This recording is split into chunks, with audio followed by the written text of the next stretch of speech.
معزز سامعین کرام، السلام علیکم ورحمۃ اللہ وبرکاتہ۔ آج جس موضوع پہ بات کریں گے وہ ہے کہ شیاطین کس انسان پر مسلط ہوتے ہیں، جنات کس انسان پر مسلط ہوتے ہیں، اور پھر ہمیں اس کے لیے کیا کرنا چاہیے۔ کیونکہ اکثر لوگ جب اس طرح کے معاملات میں پھنس جاتے ہیں تو وہ علاج تو کرنے کی بڑی کوشش کرتے ہیں، لیکن پھر انسان کی جو غفلت ہوتی ہے اس غفلت کی وجہ سے وہ علاج ہو نہیں پاتا۔ تو ہم قرآن حدیث پہ ذرا غور کریں تو ہمیں معلوم ہوتا ہے کہ جنات، جو شیاطین جنات ہیں، وہ کس طرح انسانوں پہ مسلط ہوتے ہیں۔ اب یہ بات سب سے پہلے سمجھنے کی ہے کہ شیطان کیا ہے۔ تو سب سے پہلے یاد رکھیں کہ شیطان وجود نہیں ہے، بلکہ یہ ایک صفت ہے، اور یہ صفت انسان میں بھی پیدا ہوتی ہے اور یہ صفت جنات میں بھی پیدا ہوتی ہے۔ جس طرح انسانوں کی بستیاں ہیں اسی طرح جنات کی بھی بستیاں ہیں۔ جس طرح انسانوں میں ظالم بھی موجود ہیں، اچھے بھی موجود ہیں، فسق و فجور میں مبتلا لوگ ہیں وہ بھی موجود ہیں، اسی طرح جنات میں بھی فسق و فجور اور اچھے برے موجود ہوتے ہیں۔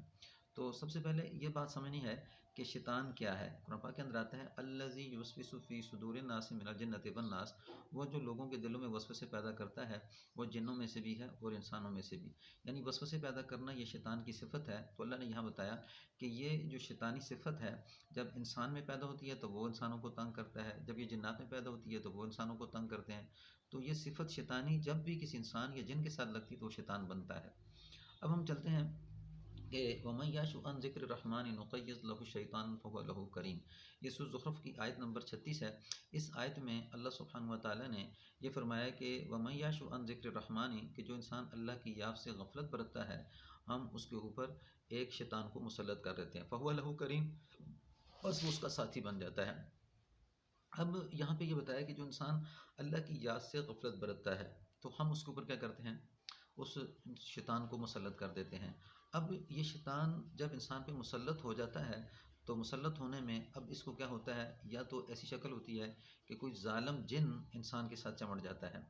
اور اس کو تنگ کرتا ہے، پریشان کرتا ہے، یہ ایک صورت ہوتی ہے۔ اور پھر اگر یہ صورت نہیں ہے تو پھر بعض اوقات ایسا ہوتا ہے، کیونکہ یہ جنوں میں سے بھی انسان میں سے بھی ہے، کوئی ایسا ظالم جابر آدمی اس انسان پہ مسلط ہو جاتا ہے کہ جو اسے تکلیف پہنچانے کی کوشش کرتا ہے، ہوتا ہے یہ انسانوں میں سے ہے۔ تو یہاں پہ وہ کیا کہتے ہیں فَهُوَ لَهُ قَرِينٌ، کہ جس وقت یہ انسان اللہ کی یاد سے غفلت برتتا ہے تو وہ ہم کیا کرتے ہیں، اس کے اوپر ایک شیطان کو مسلط کر دیتے ہیں، وہ اس کا ساتھی بن جاتا ہے۔ تو وہ کیا ہوتا ہے کہ جس وقت وہ پھر اسے حکم کرتا ہے برائی کی طرف تو یہ انسان برائی کی طرف تو فوراً بھاگتا ہے، لیکن نیکی کی توفیق اسے نہیں ہوتی، یعنی نماز، اعمال صالحہ، دین سے یہ راز کرتا ہے، اور پھر نماز میں سستی کرنا اور اعمال صالحہ میں سستی کرنا، اس انسان کا پھر دین پہ چلنا انتہائی مشکل ہو جاتا ہے، اور یہ غلط راستے پہ چل کے کیا کرتا ہے، اپنے آپ کو بھی وہ خراب کرتا ہے اور پھر لوگوں کو بھی خراب کرتا ہے۔ اب یہ تو شیطان کے بارے میں اللہ سبحانہ و تعالیٰ نے فرمایا کہ جب ذکر سے اعراض کرے گا، اللہ کی یاد سے، یعنی یہاں پہ صرف تسبیح مراد نہیں ہے ذکر کرنا، بلکہ اللہ کے کام کو پورا کرنا، جیسے حج فرض ہے تو حج کرے، زکوٰۃ فرض ہے تو زکوٰۃ ادا کرے، اسی طرح اگر نماز فرض ہے نماز ادا کرے، یعنی جو فرائض احکام ہیں ان کو پورا کرے، اس کے ساتھ تسبیح بیان کرے اللہ سبحانہ و تعالیٰ کی۔ پھر دوسرا یہ فرمایا کہ ان عبادی، بنی اسرائیل کے اندر ان عبادی لیس لک علیہم سلطان، اللہ نے فرمایا کہ لیکن وہ جو میرے بندے ہیں نا، شیطان کو یہ ہاتھ کر فرمایا کہ ان پہ تیرا زور نہیں چلے گا، ان عبادی لیس لک علیہم، میرے بندے ان پہ تیرا زور نہیں چل سکتا، وجہ یہ کہ وہ مجھے راضی کرنے پہ لگ چکے ہیں، اب تو ان کو پکڑ نہیں سکے گا۔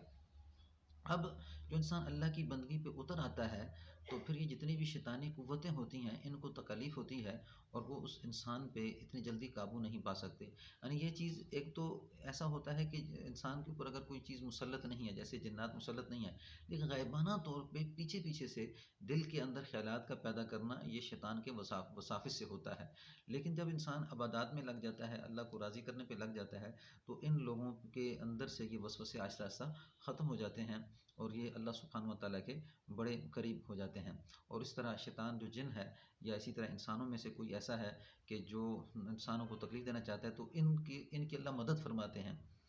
جیسے دیکھیں نمرود بھی ایک شیطان تھا تو اس نے آگ میں ڈالا تو پڑھا حسبی اللہ لا الہ الا ہو، ابراہیم علیہ السلام نے کیا کیا، یہ پڑھا تو وہ جو شیطان تھا نمرود انسان کی شکل میں تھا تو اللہ نے آگ کو بجھا دیا، ابراہیم علیہ السلام کو بچا دیا۔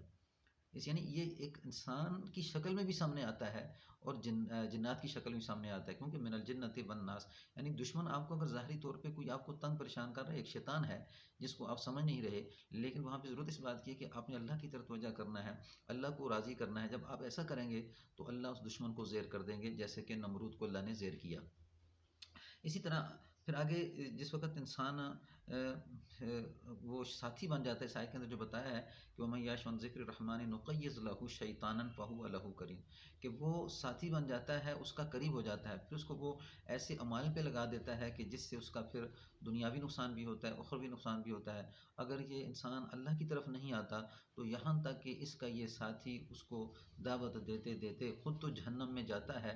لیکن یہ اس انسان کو بھی جہنم میں لے جاتا ہے. کیونکہ شیطان نے کہا تھا کہ اللہ میں اس کے دائیں بیٹھوں گا، بائیں بیٹھوں گا، آگے پیچھے میں حملہ کروں گا، یہاں تک کہ اللہ آپ نے مجھے تو دھتکار دیا ہے، جنت سے نکال دیا ہے، لیکن میں اس کو بھی جہنم میں لے کے جاؤں گا. اب یہ ظاہری طور پہ نظر نہیں آ رہا ہوتا،